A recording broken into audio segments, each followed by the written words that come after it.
So when surveillance indicated that one member of the Raqqa foreign fighter exodus was a woman known as the White Widow, U.S. counterterrorism forces swung into action.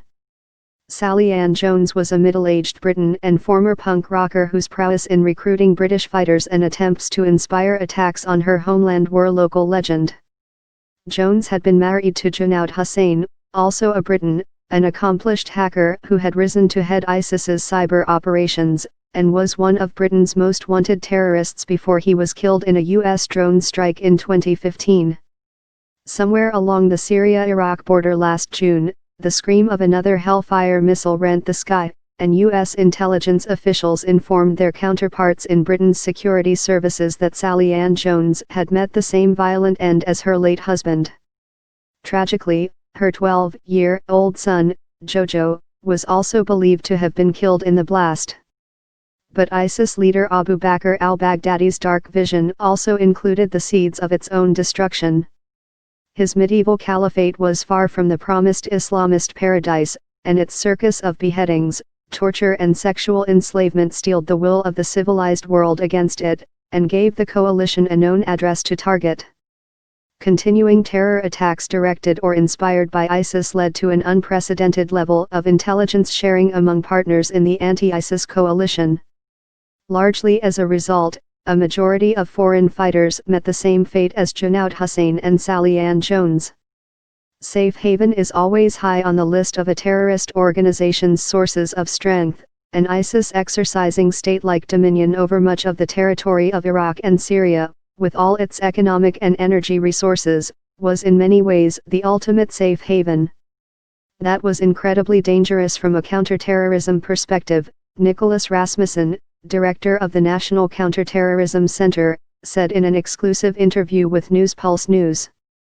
Combine that with ISIS's unique ability to attract fighters from outside Iraq and Syria, which was far beyond anything al-Qaeda ever aspired to, and suddenly we were dealing with a mass terrorist movement. In the United States post-9/11 reforms had eliminated many of the obstacles to intelligence sharing among U.S. intelligence and law enforcement agencies. Intelligence sharing in Europe, however, remained fractured and disjointed among the European Union's 28 countries and myriad national, provincial and local agencies. The EU's porous external borders and lack of internal border controls, its proximity to the battlefields of the Middle East and an influx of more than 1 million mostly Muslim refugees between 2014 and 2015, primarily from the wars in Syria and Afghanistan, all added to the volatile mix. The United States has long enjoyed a close intelligence-sharing relationship with the other Five Eyes countries, Britain, Australia, New Zealand and Canada, and none was closer than with Britain's MI6, foreign, and MI5, domestic, intelligence services. Jointly, they set out to catalogue all of the foreign fighters who had joined ISIS, partly in hopes of identifying Jihadi John and his fellow travelers. During that intelligence operation, they uncovered evidence of the unlikely May-September romance of 20-something Junaid Hussain and a middle-aged Sally Ann Jones.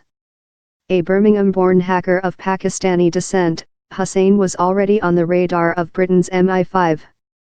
Operating under the moniker Trick in a hacker group that called itself Team Poison, Hussain spent 6 months in prison in 2012 for hacking former British Prime Minister Tony Blair's address book and publishing its contents online. Team Poison also hacked the MI6 anti-terror hotline, during which Trick can be heard laughing and proclaiming, "You're being phone-bombed right now, mate."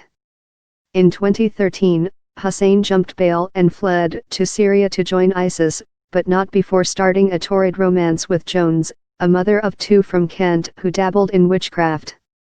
The intercepted telephone conversations of these supposedly pious Islamic warriors were enough to make a sailor blush, said one source. The two married, and Sally Ann Jones followed her husband to Syria with her then 8-year-old son Jojo in tow. Based largely on their computer hacking and social media skills, Hussain and Jones rose quickly through the ranks of ISIS foreign fighters. He became head of the group's cyber caliphate operations, and she was a gifted recruiter and propagandist for English-speaking audiences.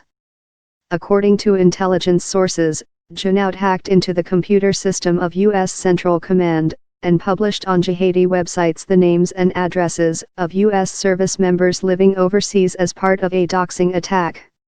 He was also linked to Elton Simpson, one of two ISIS-inspired gunmen killed as they tried to stage a massacre at an event in Texas displaying controversial cartoons of the Prophet Muhammad.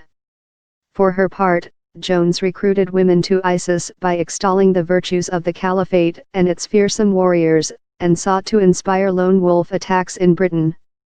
She routinely issued threats through posted messages such as "You Christians all need beheading" with a nice blunt knife and stuck on the railings at Raqqa. "Come here, I'll do it for you." ISIS is good at spotting talent, and they quickly recognized that Hussein's hacking skills and connectivity to the hacking underworld were valuable commodities, as was Jones's recruiting and propaganda skills on social media, said an intelligence source. In that sense, Hussain and Jones became poster children for the ISIS narrative, and they were given far more clout in the organization than most Westerners. Meanwhile, any doubts about the depravity at the center of Junaid Hussain and Sally Ann Jones' love story were dispelled when an ISIS video emerged showing her son Jojo executing a hostage with a gun. He was 12 years old. In many ways, the terrorist attack in Paris, which killed 130 people on November 13, 2015, crystallized all fears about the ISIS foreign fighter threat. The ringleaders were Western Europeans who had traveled to Syria and received training and support from experienced ISIS leaders. Some of the cell members had successfully infiltrated back into Europe by hiding among tens of thousands of Muslim refugees. Once back in Europe, they activated known extremist and criminal networks, operating largely out of the Muslim ghetto in Molenbeek, Brussels. The same hardened ISIS cell which attacked Paris was also responsible for the March 22, 2016, suicide bombing attacks in Brussels that killed 32 civilians and injured more 300 others. Of 40 terror attacks in Europe since 2015, only 3 have been perpetrated by foreign fighters, according to U.S. counterterrorism data. But those 3 have accounted for half of all the resulting casualties. The Paris attack was a nightmare, and of particular concern because of the direct connectivity between ISIS and the perpetrators. It had all the hallmarks of a centrally planned, organized, and directed attack involving top ISIS leadership, said NCTC's Rasmussen. The attack prompted Western countries and intelligence services to redouble efforts to identify every individual who had traveled to Syria and Iraq to join ISIS, he said, and to put their names into terrorist databases and watch lists. "We always anticipated that Western fighters who flowed to the conflict zone in Syria would return home at some point, so we spent the first few years on data collection and identification of these people. I feel confident in that work because of extraordinary and really unprecedented cooperation with a lot of our counterterrorism partners around the world." A central pillar of that unprecedented cooperation was Operation Gallant Phoenix, an initiative to enable the widespread sharing of intelligence on ISIS foreign fighters that started out with 8 countries and expanded to more than 20. Gallant Phoenix allows allied nations not only to share intelligence on the foreign fighter threat, but also to get that information back to their law enforcement and homeland security agencies so they have visibility on the movement of foreign fighters in order to deal with this challenge, General Joseph Dunford, chairman of the Joint Chiefs of Staff, told the author in an interview last summer. When Secretary Mattis looked at our anti-ISIS campaign, he concluded that in some instances we were essentially just pushing the enemy from one location to another. He asked me and the military chain of command to make a conscious effort not to allow ISIS fighters to just flee from one location to another, but rather to deliberately seek to annihilate the enemy, and our commanders on the ground have tried to meet that goal, said Dunford. But I would never claim that means that all enemy fighters are being killed. One tactic they adopted is to mix in with the civilian population, and that makes targeting them very difficult. Other post-Paris reforms include Europol creating the European Counterterrorism Center in January 2016 to serve as a clearinghouse for intelligence modeled after the U.S. National Counterterrorism Center. Since 2014, more than 60 countries have also passed new laws making it illegal to join or support terrorist groups, many mirroring the U.S. law against materially supporting terrorist groups. Meanwhile, better identification and tracking of ISIS foreign fighters made it much more difficult for them to slip back into Europe undetected. There has been a huge shift in the willingness of European countries to share intelligence on the terrorist threat over the past 2 years, and we are now checking people entering or exiting Europe against common databases of terrorists, said a senior European Union official, who asked not to be identified in order to speak freely about intelligence matters. Not even the United States checks exits. The result is that an ISIS foreign fighter army of roughly 40,000 at its peak has declined to between 1,000 and 1,500, according to U.S. counterterrorism officials.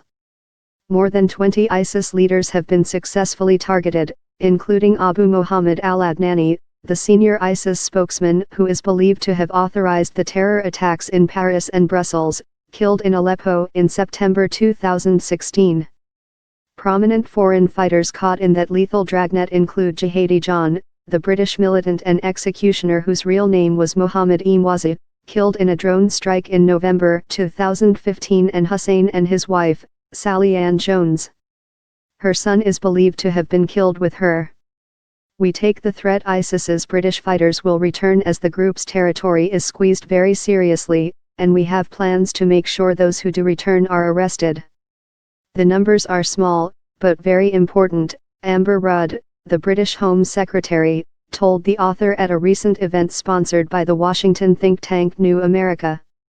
Though the Manchester bomber is thought to have received training by an ISIS affiliate in Libya, the other ISIS-inspired attacks in Britain this year were perpetrated by homegrown terrorists radicalized online or in local mosques. Early this year, British security services revealed that fully 3,000 people with links to ISIS or other Islamist extremist groups were under active investigation, with 20,000 others categorized as posing a residual risk. For both Britain and the United States, we believe the future threat will mostly come from homegrown radicals, said Rudd. For their part, U.S. counterterrorism officials realize that it took only a relative handful of experienced ISIS foreign fighters to perpetrate the terrorist spectaculars in Paris and Brussels.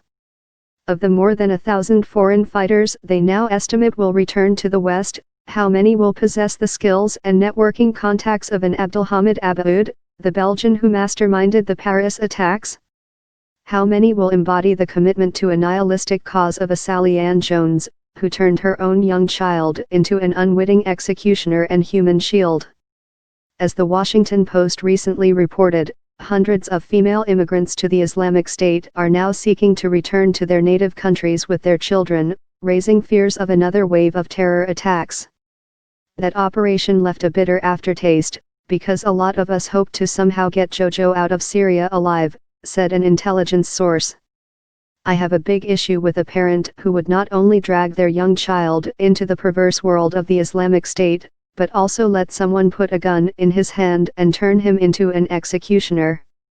The world is definitely better off without someone like Sally Ann Jones in it, but I still wish we could have saved Jojo before they pushed him over that threshold.